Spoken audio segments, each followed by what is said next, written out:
Okay, so this is the sewing machine. I'm gonna go over the different parts of the sewing machine. You can follow along with this diagram. I'm gonna start over here with number one. So number one is the on-off switch. It is back here. You see the screen has turned off. Flip it the other way, and the screen has turned on. Number two is pointing to this image right here. So you have all these buttons on the front of the machine and they do different kinds of stitches, and normally we're on number one. You see that correspond, that's a number one, it's not just a line. And that's just normal straight stitching, which is what we need. But when we go to do buttonholes, these electronic computerized sewing machines that we have in the costume shop have a special buttonhole setting. So we'll use number 11 to create buttonholes. Number 3 is pointing to this general grouping of buttons. This is to get different stitches. See all the different stitches. Number 4 is pointing to this thing on the side of the sewing machine. This is called the hand wheel or flywheel. This is used to advance the needle forward, which is towards you, or backward, away from you, if you just need to move it a little bit. Normally we'll use the foot pedal to make it go, but if you needed to adjust, you could do it here. Number 5 is pointing to this thing. This is called the bobbin winder, B-O-B-B-I-N winder. The bobbin is this little guy, and they just come blank, so whichever color thread you want to use for your project, you can wind it here. You flip this out, put it on. I'll show you how to do the threading later, but then when it's engaged, it's this way, and when it's off, it's open like that. So sometimes people sit down at their machine and they think, I'm pressing it and it's not going anywhere. Well, is this thing on or off? Because when it's on, this part of the machine doesn't work. But when it's off, this doesn't work, but this does. Number 6 is pointing to this pair of buttons. This is your stitch width. So this determines how far the needle will move from left to right. This is how you get variations of zigzag. So it goes, stitch width is from side to side.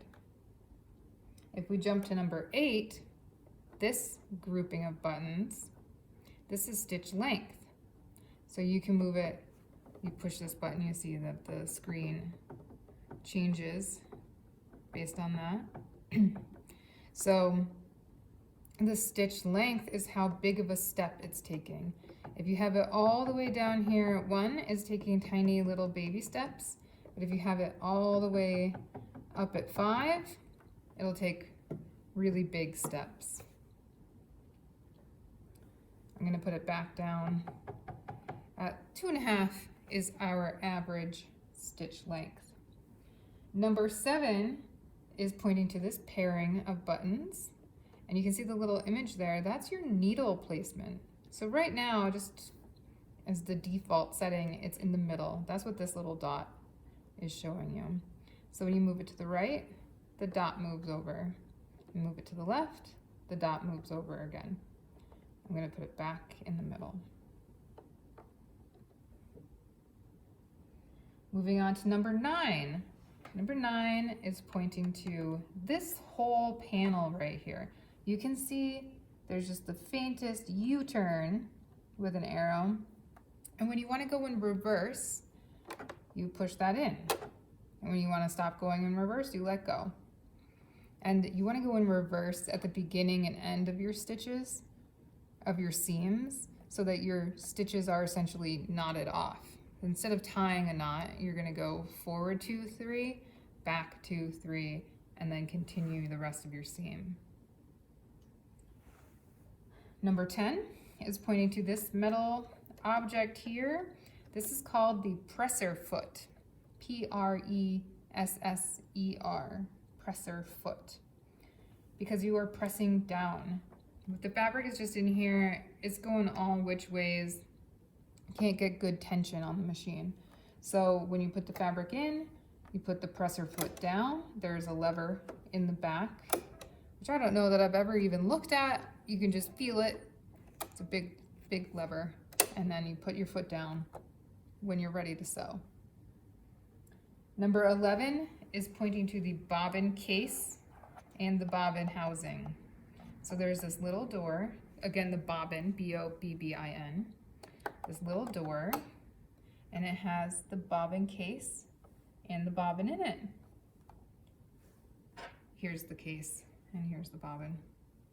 So again, I'll show you how to thread it, but you'll stick it in there and pop that in. So this is the bobbin case.